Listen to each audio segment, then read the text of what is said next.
Welcome along to today's BMW M5 DIY how-to guide, and today we're going to be looking at changing our cam sensors. The camshaft sensors on this vehicle, as far as I'm aware, are the original ones, and the crankshaft sensor I changed around about 5 or 6 years ago, but it's starting to show an intermittent fault code. So we're changing it again as a precaution, as the one I put on previously was a known good used one, as I damaged mine taking the gearbox out. So that was my own fault.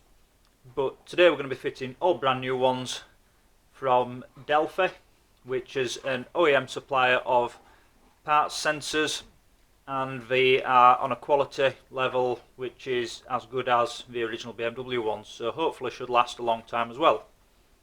The part numbers are in the description, and I ordered mine from Autodoc, which is a German supplier of car parts. They ship all over the world, and the total for all 5 sensors plus a couple of oil filters came to around about £141.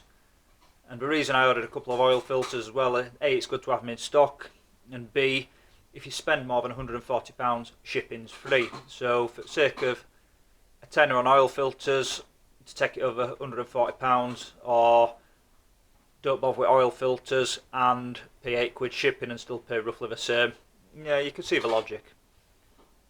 So on the left we have our camshaft sensors for number 1 bank.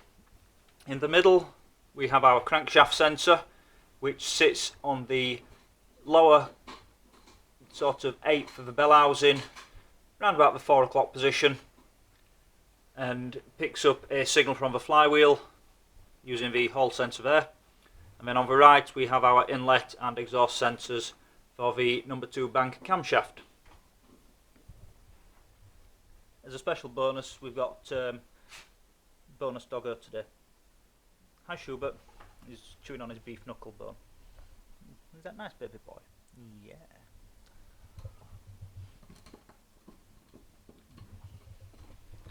So he's in here keeping me company. The camshaft sensors are located on the back of the cylinder heads, and to get to them, take off the pollen filter housings, the intake tract, and then the exhaust camshaft sensors are reasonably easy to get to. The inlet sensors are hidden behind this massive clump of wiring loom and are an absolute nightmare to get to. We're going to have a go and find out which is the easiest way to do it, whether it's going from underneath, like a few people do, to get to them, or getting at them from on top. We'll find out in due course. So I'm prepared for a bit of a battle on this one, and I might even end up taking off the inlet plenum to give me that extra bit of clearance so I can have a look and get to stuff easier. We can just about make out the exhaust cam sensor right down here, just below where my fingers move in under the wiring harness. So that shouldn't be too difficult to get to on either side. The inlet camshaft sensor is buried under here, so we'll need to remove some of this wiring harness to be able to get at it with relative ease. Now we've got the exhaust camshaft out, you'll need to use a 5mm hex key to get to the bolt on the back of the head. I've put mine into a 1/4 inch socket with a 1/4 inch drive ratchet. Gives me adequate access to the back. This is the original camshaft sensor for the exhaust side. It is a original BMW part and date stamped for June 2004. So they have been changed at some point in the life, very early on in the life of the engine. And this is the new Delphi one. As you can see, they are slightly different in the shape of them. The newer one has a fuller body, where the older one has a slimline body. Makes absolutely no difference to when it goes into the head of the vehicle. It's just the updated part has a slightly larger receiver and more protected inside it as well. The inlet camshaft sensor for bank 1 is located just under the rear engine lifting eye. And to get to it, you're going to have to use a 10mm socket to remove 2 retaining bolts for the engine wiring loom clip. Once you've done that and taken the retaining nuts off the coil pack cover, then the engine loom will move out of the way sufficiently enough so you can get the 5mm Allen drive onto the rear and remove the inlet camshaft sensor on bank number 1. Now we've removed the inlet sensor on number 1, and you can see it's the same design of the exhaust sensor from number 1 as well. Slightly slimmer body, but the new sensor has a rather chunkier body. The date on the original part is 2001, so that has never been changed. It's the original one, and it's a known working item, so it's going to be kept as a spare just in case in future any of the new ones stop working. But to get the 5mm Allen cap driver in a lot easier, I've got this tool. The 5mm driver is in a 7mm socket on the end of a very long flexible Jubille Clip tool.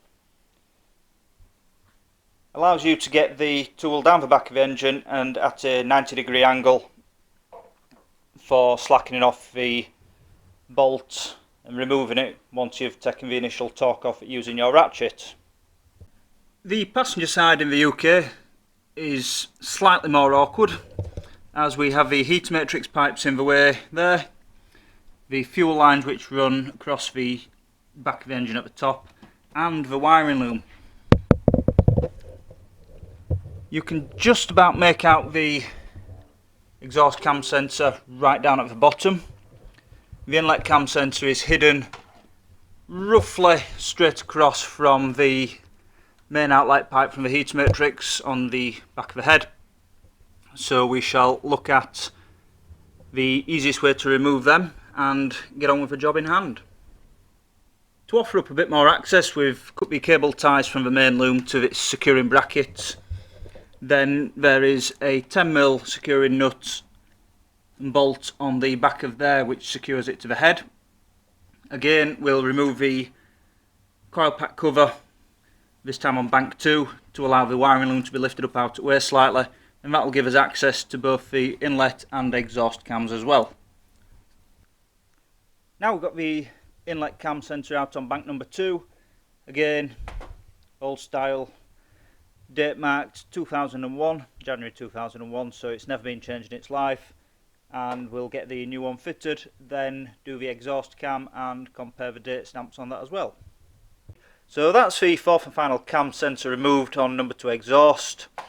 Again, date marked 2004, so both exhaust sensors on this car were changed in 2004, but the inlet sensors were the originals. We've got no paperwork to back up that in the history, so we're just changing them all.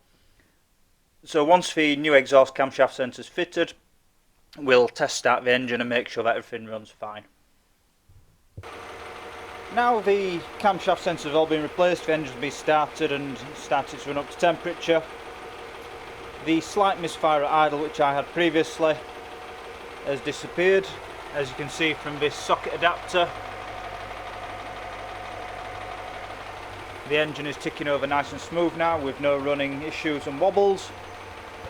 The microphone on this camera is very sensitive, so it picks up what will probably sound like a really loud ticking noise, but in reality that's not an issue. It's just the oversensitive microphone which picks up the higher frequencies. The engine's running fine with no issues. So thank you for watching. Hopefully you'll find this guide of some use. Keep an eye on my channel for the major winter project, which is pretty much complete now.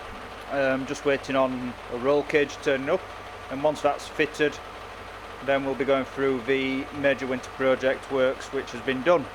So thank you for watching. If you've enjoyed this video, like it and subscribe to my channel for more videos in the future. Thank you.